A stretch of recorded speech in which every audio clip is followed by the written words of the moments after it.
and welcome to the Poe Museum. I'm glad to say the museum has finally agreed to upgrade my office, and this time I even have a view. And while I enjoy my new surroundings, why don't I regale you with another installment of the Curator's Crypt.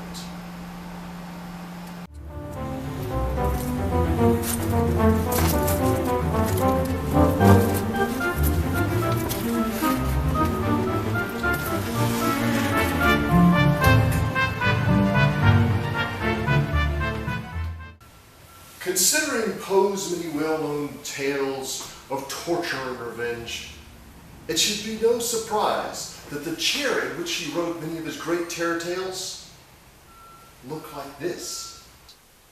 It's said his boss chopped off the back of Poe's chair here to make it uncomfortable so he'd sit up straight, not get lazy. And it seems to have worked. Poe was a tremendous worker while employed at the Southern Literary Messenger.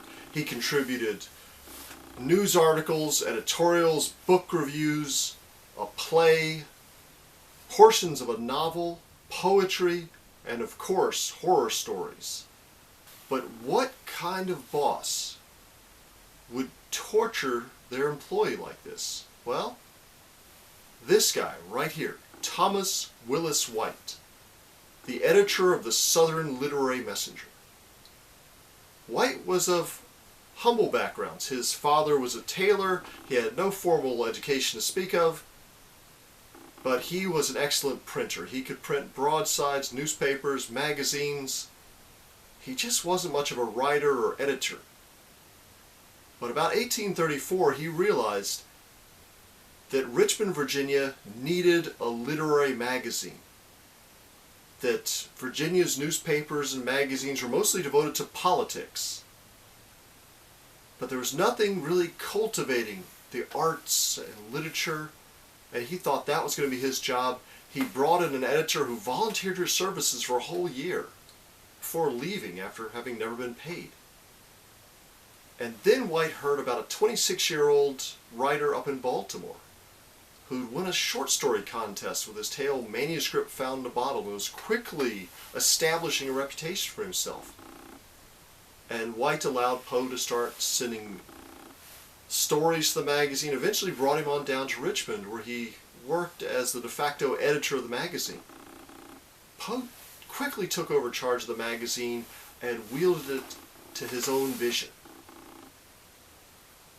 Meanwhile, Mr. White was getting a little bit frustrated. He complained that Poe only read books to ridicule their authors in his magazine. He also fired Poe after only a few months, then brought him back and later wrote him a sort of fatherly letter. "You have fine talents, Edgar, and you ought to have them respected as well as yourself. Learn to respect yourself, and you will very soon find that you are respected. Separate yourself from the bottle and bottle companions forever. No man is safe who drinks before breakfast. No man can do so and attend to business properly." So Poe got his act together.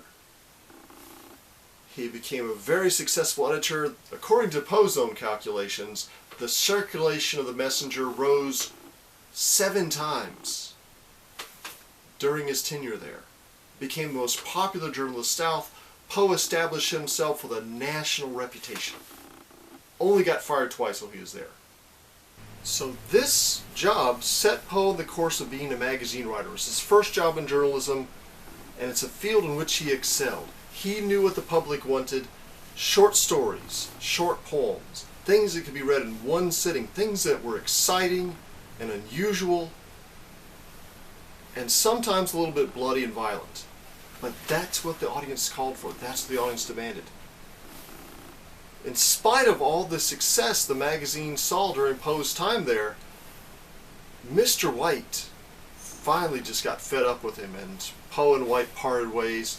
Shortly after Poe left, White wrote to one of his friends, Nathaniel Beverly Tucker, saying, "The Messenger is safe. It shall live, and it shall outlive all the injury it has sustained from Mr. Poe's management. Poe pesters me no little. He is trying every maneuver to foist himself on someone at the North. At least I believe so. He is continually after me for money. I am sick of his writings as I am of him, and I'm rather more than half inclined to send him up another $12 in the morning, and along with it all his unpublished manuscripts. So as the one who gave Poe his first job in journalism, Mr. White features prominently in Poe's life and is regularly featured in biographies of the author. Very often you see photographs of this painting, which until recently was the only known portrait of Thomas White in existence. Does it look familiar? This has been in the Poe Museum since 1923. It was given to the Poe Museum directly by Thomas White's great-granddaughter. And then, just a few years ago, a second portrait turned up at an estate sale, where a collector found it. He liked the picture, he liked the frame, no idea who it was, and he bought it for $2. And thanks to the wonders of technology, he was able to take a photograph of it, do a reverse image search, and he found out that he had the same picture as the Poe Museum. So he sent it to us so that we could find out which was the raven and which was the egg, which was the original, which was the copy. Take a look and see if you can tell yourself. Get a little bit closer. When we looked at the Poe Museum's painting, it's a little bit stiffer in its execution. You'll see how the colors seem to go right up to the edge, but the artist didn't want to go much past the edge, almost as if he were painting by numbers.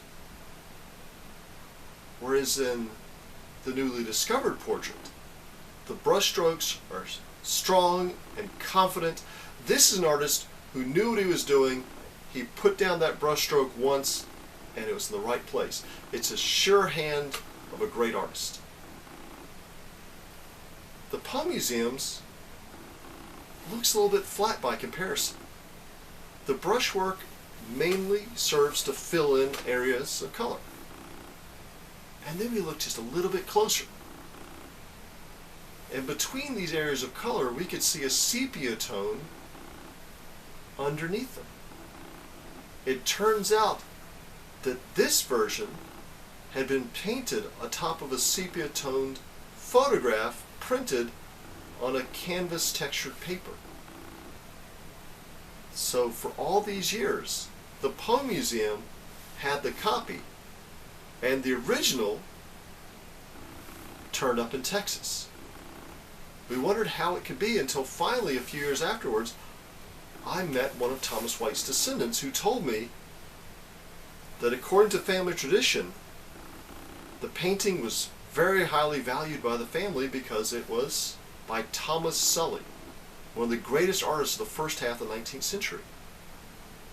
So during the Civil War, they were worried it would be damaged if their property were burned, so the White family sends it out to one of the relatives in Texas. And there it remained, and it actually turned up at the estate sale of the son-in-law of the woman who donated the other picture of Thomas White to the Poe Museum back in 1923. So once we figured out which was the original and which was the copy, we decided to take down the copy and replace it with the original painting, which we hung right above Edgar Allan Poe's chair. So we could imagine him looking over Poe's shoulder, much as he did back in 1835. So meanwhile, the copy portrait of Thomas White hangs right up here in the Poe Museum storage rooms, where it's still accessible to researchers and to anyone interested in taking a closer look at the man who gave Poe his first job in journalism.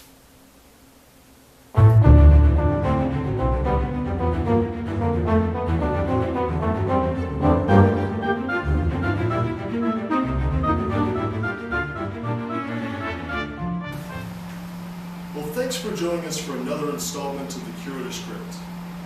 And just remember that if you'd like to support the Poe Museum, you can do it right now by visiting poemuseum.org/support.